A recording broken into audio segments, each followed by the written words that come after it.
Chào mừng Nị đã quay trở lại với series âm nhạc trên màn bạc. Thước phim mà mình đang xem đây đã được quay từ nửa thế kỷ trước, nhưng đến đây nhìn lại, vẻ đẹp đó vẫn chưa bao giờ lỗi thời.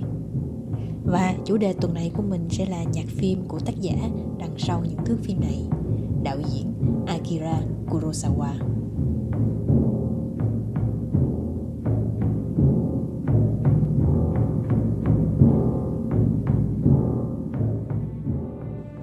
Vào cuối thập niên 30, khi điện ảnh Nhật Bản vẫn còn đang băn khoăn giữa việc chịu ảnh hưởng từ những bộ phim câm của Hollywood hay tiếp tục với dòng phim truyền thống đậm chất kịch nghệ, thì một anh tài kiệt xuất đã xuất hiện. Akira Kurosawa tuy sinh trưởng trong một gia đình thuộc dòng dõi samurai, nhưng từ nhỏ, cha của ông lại rất cởi mở với truyền thống phương Tây và ông xem nghệ thuật sân khấu và điện ảnh như một phương tiện để giáo dục con cái. Chính điều này đã ảnh hưởng rất lớn lên sự nghiệp của Kurosawa về sau. Vì từng là một họa sĩ nên mỗi khung hình trong phim của ông đều là một bức tranh tuyệt đẹp.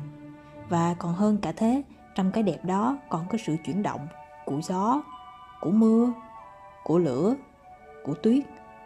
Một sự kết hợp hài hòa giữa động và tĩnh. Và âm nhạc trong phim ông cũng vậy, một sự kết hợp hài hòa của những điều trái ngược.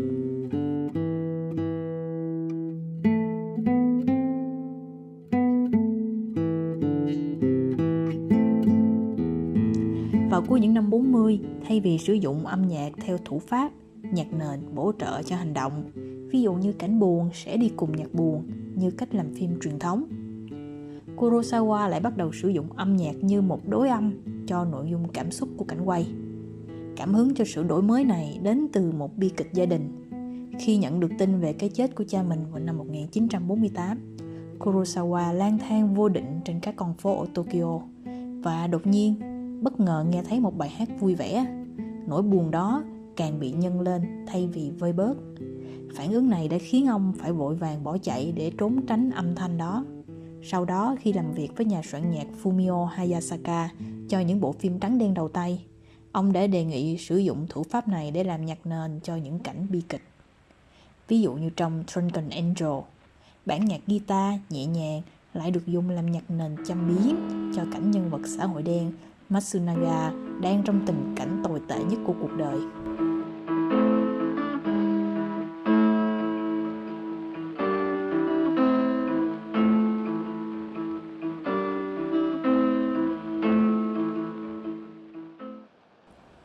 Hay trong Stray Dog vào năm 1949, trong cảnh thám tử Murakami đang chiến đấu dữ dội với tên sát nhân Yusa giữa một cánh đồng bùn lầy. Đột nhiên, tiếng nhạc của một bản Mozart vang lên từ một người phụ nữ đang chơi piano trong ngôi nhà gần đó. Trái ngược với cảnh bạo lực này, sự thanh bình của nhạc Mozart như thuộc về thế giới khác, và do đó sức mạnh của cuộc đụng độ này được tăng lên nhờ âm nhạc.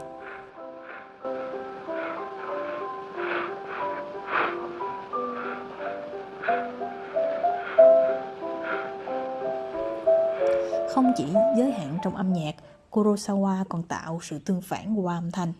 Ví dụ như trong bộ phim Seven Samurai, ở những cảnh giết chóc hỗn loạn, tiếng chim hót thanh bình lại vang lên làm nền.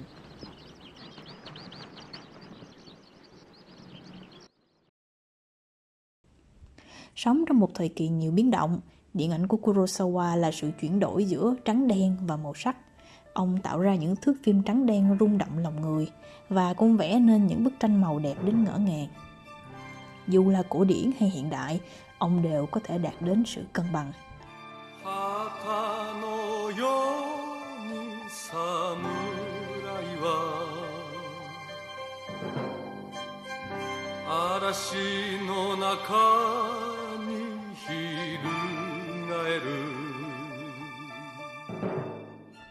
Trong âm nhạc cũng vậy, một yếu tố thường xuyên được sử dụng trong những bộ phim của Akira Kurosawa là những bản nhạc Tây phương được đặt trong bối cảnh Nhật Bản. Điều này đã trở thành điểm chung trong các tác phẩm của ông. Ví dụ như bản Prelude số 15 của Chopin được dùng trong bộ phim Dreams.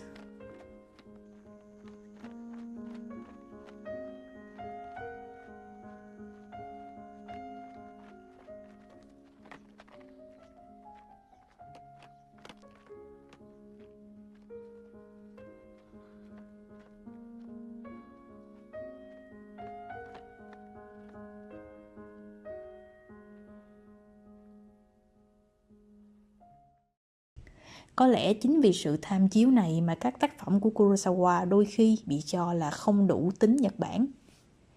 Điều này đặt ra câu hỏi, vậy thế nào là tính Nhật Bản?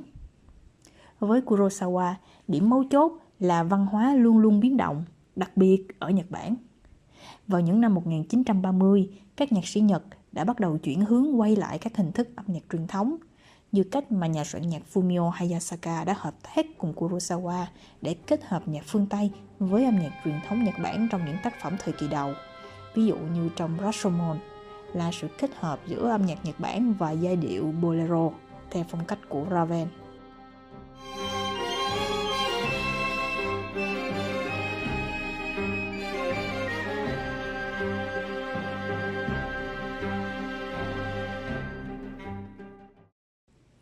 Hay như trong Yojimbo, cả hai lại quyết định sử dụng bộ trống taiko của Nhật kết hợp với điệu jazz để tạo ra một bản nhạc nền độc đáo, qua đó làm nổi bật tính cách của nhân vật chính Sanjuro, một samurai hiện đại giữa thời kỳ phong kiến.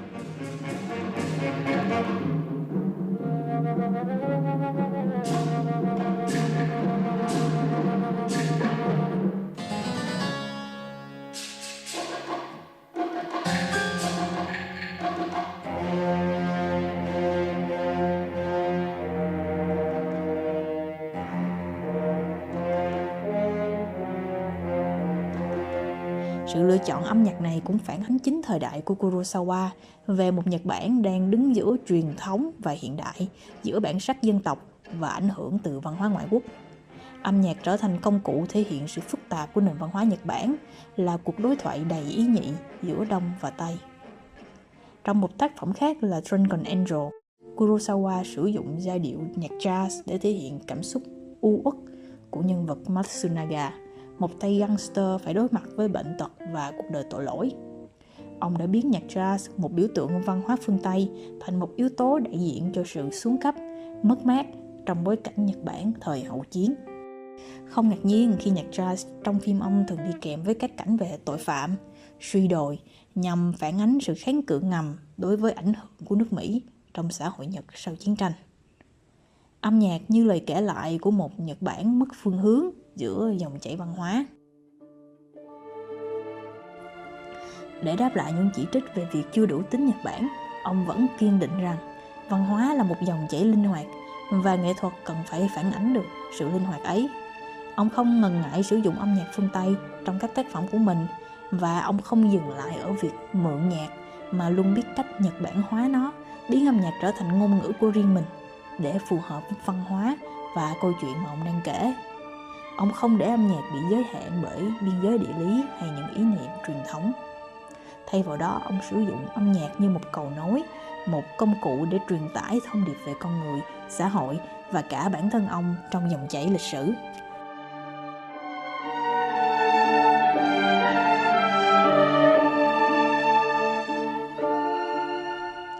Với một sự nghiệp vĩ đại kéo dài hơn 5 thập kỷ, Kurosawa chẳng những đã tìm ra được một lối đi mới cho bộ môn nghệ thuật thứ 7 ở xứ Phù Tang, mà hơn thế nữa, ông còn đưa điện ảnh Nhật Bản vươn tầm quốc tế với hàng loạt giải thưởng danh giá.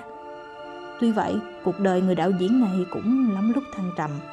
Từng mất người thân, suy sụp, tự tìm đến cái chết và được cứu sống. Hơn ai hết, Kurosawa ý thức được sự sống quý giá đến nhường nào. Có lẽ vì thế nên phim của ông luôn rất mãnh liệt và đầy sức sống. Và sức sống này tăng dần theo năm tháng. Trong những bộ phim lúc cuối sự nghiệp của ông là bản Rhapsody tháng 8 và Madadayo, những bản hợp xướng thiếu nhi lại được sử dụng nhiều hơn, như một lời ao ước trở về tuổi thơ của người đạo diễn, ao ước được sống một lần nữa.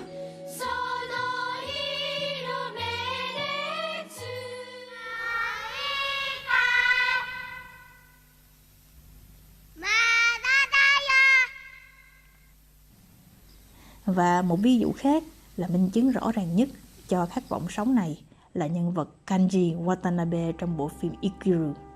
Một người đàn ông vừa phát hiện ra mình bị ung thư dạ dày và chỉ còn sống được 6 tháng nữa. Từ lúc đó ông mới nhận ra trước giờ mình chưa từng được sống đúng nghĩa. Hay nói một cách đau đớn hơn, mình đã chết từ 20 năm trước. Vội vã trong muộn màng, ông bắt đầu tìm kiếm ý nghĩa cuộc sống của bản thân. Hình ảnh chiếc xích đu và bài hát ngâm nga của Watanabe chính là điểm cao trào sau cùng của bộ phim. Qua đó, Kurosawa thể hiện lòng tin của ông và một cơ hội thứ hai của con người, dù đó là một người lớn tuổi chỉ còn sống được vài tháng. Trải qua gần 90 năm cuộc đời, qua thời đại của những thước phim trắng đen, rồi đến sự rực rỡ của phim màu.